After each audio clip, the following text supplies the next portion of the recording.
ذكر رحمة ربك عبده زكريا. Semua keadaan jiwa kita, hati kita, perasaan-perasaan kita sudah lebih dulu bahkan pernah dirasakan oleh Nabi Muhammad SAW. Kalau Anda pernah gelisah, Nabi dulu pernah gelisah. Kalau Anda bahagia, Nabi juga pernah bahagia. Kalau Anda merasakan kekhawatiran, Nabi dulu pernah khawatir. Dan miniatur kehidupan kita sudah dicontohkan dalam perjalanan kehidupan Nabi Muhammad SAW agar kita bisa belajar mengatasi problematika kehidupan.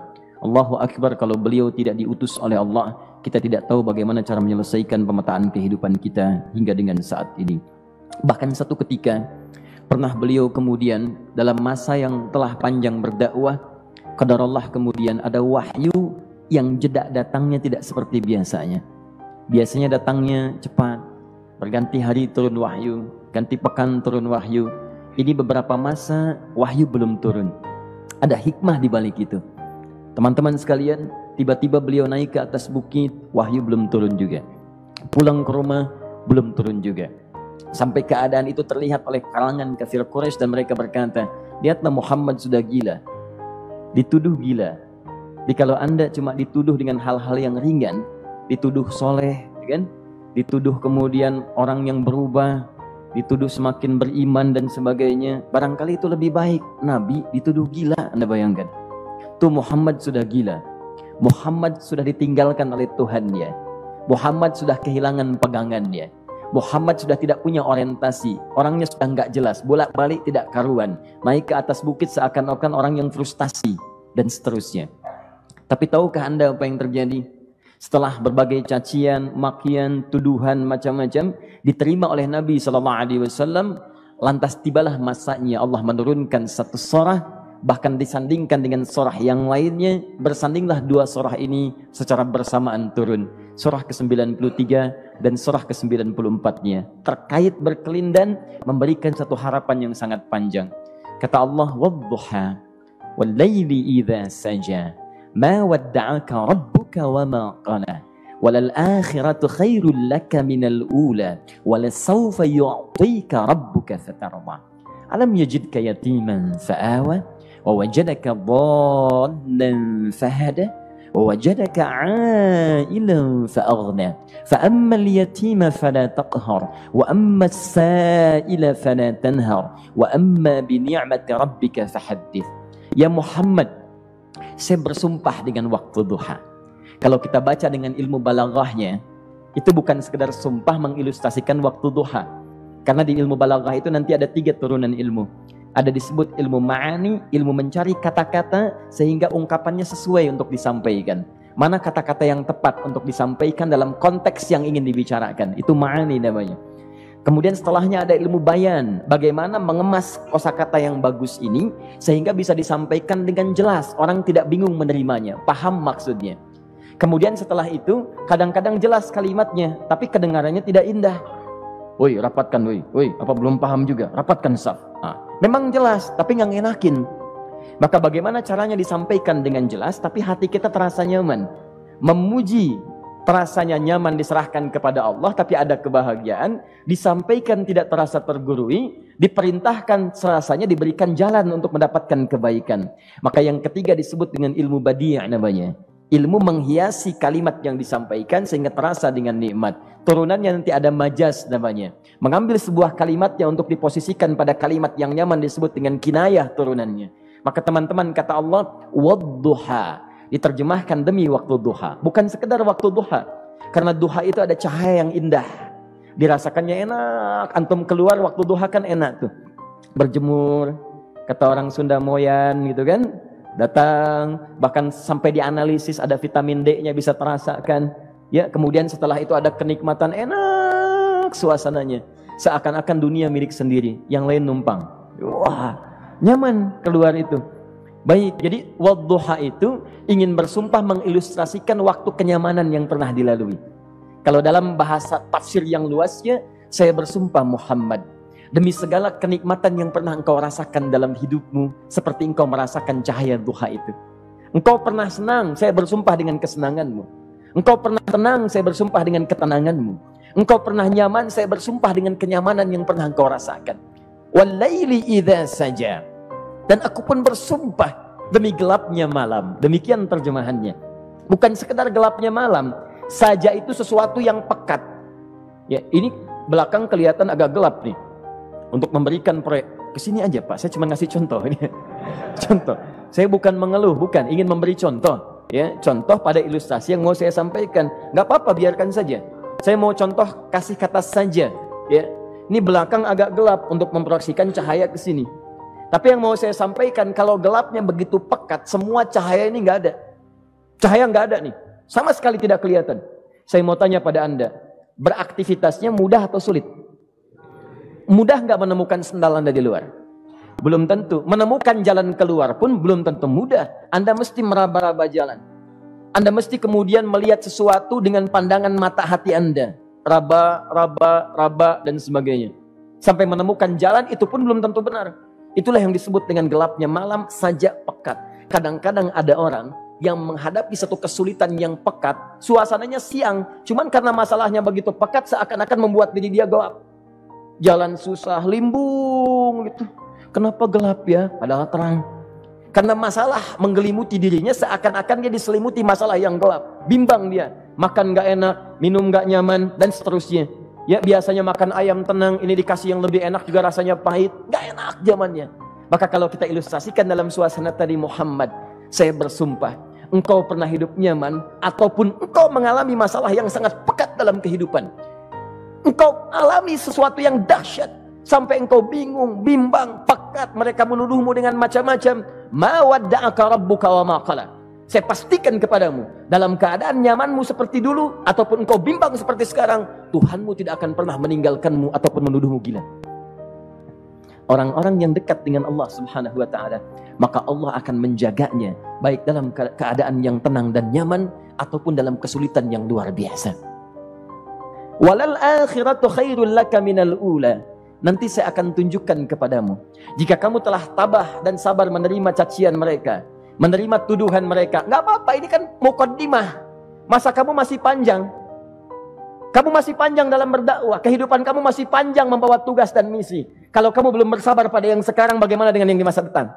Tapi saya pastikan kepadamu, jangankan yang seperti ini, masalah pekat yang paling hebat pun kamu akan hadapi, yang membuat kamu sedemikian sulit lebih daripada ini, yakinkan pada jiwamu, aku tidak akan pernah meninggalkanmu. Ini prinsip dalam kehidupan kita. Jika Anda menggantungkan hidup kepada Allah, Anda bersandar dengan baik kepada Allah, maka ayat ini akan mengatakan, teman-teman sekalian, Allah tidak akan pernah meninggalkan Anda dalam setiap kehidupan Anda. Nanti, sekarang perjuangan, kata Allah, walal akhiratu khairul laka minal ula. Nanti saat kamu tiba di akhirat, saya akan tunjukkan kepadamu ada yang lebih hebat yang tidak pernah engkau rasakan sebelumnya saat di bumi. Tidak akan ada lagi kesulitan yang kamu hadapi. Tidak akan ada lagi cacian yang kamu kemudian hadapi. Tidak ada lagi kemudian tuduhan yang kemudian kamu rasakan. Aku akan berikan apapun yang kamu inginkan sampai kamu puas. Wala sawfa yu'tika rabbuka fatarda. Nanti kamu pengen apapun, aku berikan. Kalau saufa masih ada jeda, ya. Kalau bahasanya wa yu'tika mungkin seketika. Tapi ketika mengatakan saufa, artinya bukan saat ini Muhammad. Sekarang pun aku berikan, tapi nanti yang di akhirat aku berikan sampai kamu merasa puas. Ayo minta apa saja. Hadir, hadir, hadir, hadir. Tapi yang paling indah, kalau kamu tidak percaya, alam yajidka yatiman fa'awa. Cobalah ingat, kalau sekarang sedang susah, coba ingat dulu. Bukankah saat kamu yatim, aku yang merawat sampai kamu tidak merasakan kegelisahan itu? Lahir bapak tidak ada, aku cukupkan dengan kakek. Kakek meninggal, aku hadirkan ibu dan paman hadir di sekitaranmu. Ibu meninggal, ada kakek. Kakek meninggal, ada paman. Dan Khadijah hadir di sekitaranmu. Bukankah aku rawat pada saat itu? Wajadaka dhallan fahada. Kamu sedang bingung, sedang susah, bukankah sering aku berikan petunjuk kepadamu? Wajadaka ailan fa'aghna. Kamu merasakan kesulitan, lahir dalam keadaan yatim, tidak ada pendukung, maka aku jadikan kaya. Bukankah saat kamu menikah dengan Khadijah, aku tambahkan lagi pendukung untuk misi dakwahmu? Ini pesan dalam Al-Quran. Kalau Anda sedang merasa susah, kalau ingin menenangkan diri, ingat-ingat yang baik-baik yang dulu. Kalau Anda sedang jatuh dalam bisnis, ingat-ingat saat Anda meningkat dalam bisnis Anda. Allah tidak pernah tinggalkan Anda. Mungkin ini ujian untuk membuat Anda lebih hebat lagi di masa depan. Kalau Anda tidak tahan bantingan yang sekarang, bagaimana Anda bisa mengatasi pelintiran yang akan datang? Karena dalam kehidupan bukan cuma dibanting. Anda mungkin mengalami penyingkiran, penyungkuran, lipatan, guntingan, bantingan, macam-macam. Jadi kalau satu gaya belum bisa Anda atasi, bagaimana Anda bisa berharap mendapatkan turunan yang lainnya? Selalu ingat bahwa jika hidup Anda ingin tampil gaya, Anda harus merasakan tekanan dalam kehidupan. Karena F selalu berbanding lurus dengan P, hukum Pascalnya. Gaya berbanding lurus dengan tekanan. Orang yang ingin tampil gaya dalam kehidupan, maka dia mesti siap menghadapi tantangan-tantangan hidup yang diatasi. Turun ayat sampai ujungnya. Jadi kalau kamu sudah begini lagi, jangan pernah kamu bentak orang lain. Jangan pernah merendahkan orang lain. Karena Allah pun menjaga setiap hamba sepanjang ia mendekat kepadamu. Setelah itulah turun kemudian surah Al-Insyirah. Alam nashrah lakas sadra. Antum kenal Nabi Musa? Baik. Tapi agak lumayan lah. Tadi saya di Soreang kenal Fir'aun. Di sini Musa. Baik, alhamdulillah. Perhatikan ya, dahsyatnya pemberian Allah kepada Nabi Muhammad SAW. Nabi Musa alaihi salam, dan sering kali kita bacakan untuk memohon kepada Allah. Rabbi syrahli sadri. Perhatikan baik-baik. Ini keunggulan Nabi Muhammad SAW dibanding Nabi Musa alaihissalam. Dua-duanya Nabi, Rasul, tapi masing-masing punya keistimewaan. Musa, Nabi, berdakwah, memohon kepada Allah kelapangan hati. Rabbi syrahli sadri. Ya Allah, tolong lapangkan hatiku nih. Kenapa mesti lapang? Karena pasti Musa merasakan nih. Saya tahu betul karakter Fir'aun. Belum apa-apa sudah memaki.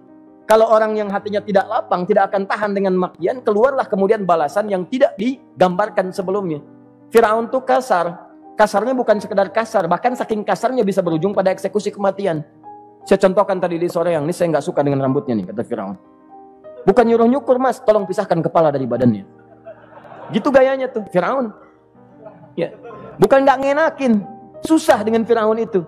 Jadi kalau belum apa-apa datang Musa ke situ, hatinya tidak seluas samudra, hatinya tidak lapang, cuman seluas gelas, tidak akan sabar menerima cacian Fir'aun. Begitu datang dicaci, dasar anak gak tahu diri, gak tahu malu, sudah saya rawat begini. Ya Allah, saya bosan dengarnya, matiin aja sekarang. Musa Nabi berdoa dikabulkan. Cuman kalau Fir'aun kemudian ajalnya misal wafat pada saat itu, tidak akan jadi contoh kepada kita untuk kekinian.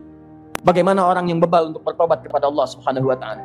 Bagaimana penyimpangan dalam kedudukan. Bagaimana dia kemudian akrab dengan pengusaha yang gelap. Di pengusaha gelap berpartner dengan penguasa zalim. Sudah ada dari dulu. Pengusahanya disebut dengan Qarun. Kemudian mohon maaf, ya, yang pemimpinnya disebut dengan Fir'aun, tokoh intelektualnya disebut dengan Haman. Makanya cerita ini komplit di Quran, sudah ada. Di setiap persoalan dalam kehidupan masyarakat disebabkan tiga hal yang berkolaborasi. Kalau bukan penguasa zalim, berpartner dengan pengusaha gelap, ditopang oleh intelektual yang sembrono. Itu persoalan. Jadi kalau ada sekarang intelektual menyalahgunakan kepintarannya, dia terlambat, sudah ada Haman dulu. Dan gak usah bersaing, dia bisa bikin piramida, Anda belum tentu bisa membuatnya. Kalah Anda, masih kalah hebat. Ya, jadi kalau dititipkan sesuatu jangan disimpangkan. Yang ingin saya sampaikan, Musa mengatakan Rabbi syrahli sadri. Nabi berangkat berdoa dikabulkan oleh Allah. Nabi Muhammad belum minta turun ayat. Alam nashrah laka sadra. Yang ini minta Rabbi syrahli sadri. Nabi Muhammad alam nashrah laka sadra. Muhammad mulai dari peristiwa sehingga engkau akan lebih sabar lagi menerima tantangan-tantangan dakwah. Mulai sejak itu jangankan dimaki, dilempar batu di Taif. Dari Mekah pergi ke Taif dengan Zaid kemudian. Sampai di Taif mendapatkan sesuatu yang tidak dibayangkan sebelumnya. Kalau cuma dihentikan saat mengajar, wajar. Ini dilempari batu. Anda bayangkan? Bisa kebayang nggak? Lempari batu tuh. Lempar, dilempar. Zaid jadi tameng, berdarah-darah, kemudian mundur. Mundur, beristirahat di bawah tepian pohon. Begitu beristirahat, datang malaikat penjaga dua gunung. Turun malaikat dengan kesal mengatakan, Ya Rasulullah, mud yadaika ilas sama. Ya Rasulullah, angkat tanganmu ke langit, minta kepada Allah, aku angkat dua bukit di Taif, aku himpit keduanya. Aku himpit penduduk Taif dengan dua bukit itu. Apa jawab Nabi? Karena sudah mendapatkan kelapangan, ketenangan, belajar dari peristiwa-peristiwa tadi, indah jawabannya. Lah, katanya, tolong jangan lakukan. Innahum qaumun la ya'lamun. Mereka belum paham saja. Mereka belum mengerti. Tolong jangan lakukan. Aku bermohon kepada Allah. Boleh jadi nanti di masa depan akan ada hamba-hamba terbaik yang lahir dari bumi Taif ini. Kemudian beliau berkata, Rabbi, ila man takilluni. A ila qaribin yu'limuni am ila ba'idin yu'dhini fa ana radin ma lam taghdab ilayya. Ya Allah, kemana lagi engkau akan utus aku untuk berdakwah setelah peristiwa ini? Apakah tempatnya lebih dekat aku jangkau sekarang, tapi di situ aku akan disakiti lagi? Ataukah jaraknya masih jauh, tapi di tempat itu aku akan dizalimi lagi? Aku ridha ya Allah dengan itu semua, asalkan engkau tidak marah kepadaku. Asalkan engkau tidak marah kepadaku. La haula wala quwata illa billahil aliyil azim. Begitu kelapangan itu muncul, ridha dengan ketetapan dan siap, tabah, kuat, hadir dalam jiwanya. Tiba-tiba turun undangan, tunaikan Isra dan Mi'raj. Diangkat statusnya, naik mendekat kepada Allah Subhanahu wa taala. Dihilangkan bebannya, wa wada'na anka wizrak alladzi anqadha dhahrak. Itu hikmah, teman-teman. Barangkali kalau antum saat ini datang ke masjid ini untuk kajian, sedang bawa beban, ada kesulitan, penuh dengan macam-macam, barangkali dibacakan surat Ad-Duha tadi untuk memberikan harapan kepada Anda. Ini bukan PHP, karena ini bukan masalah urusan manusia. Ini adalah janji yang tidak akan pernah diingkari. Innallaha la yukhliful mi'ad. Kata Allah, Anda punya masalah, ingat suasana tenang pada masa lalu. Bukankah saya memberikan ketenangan kepadamu? Mendekat kepada saya, Anda bersabar, yakinkan bahwa ujian yang saya berikan saat ini sesungguhnya untuk membuat kamu lebih hebat di masa depan. Karena orang hebat tidak akan pernah sepi dari ujian untuk membuat dia lebih kuat menghadapi tantangan dalam kehidupan.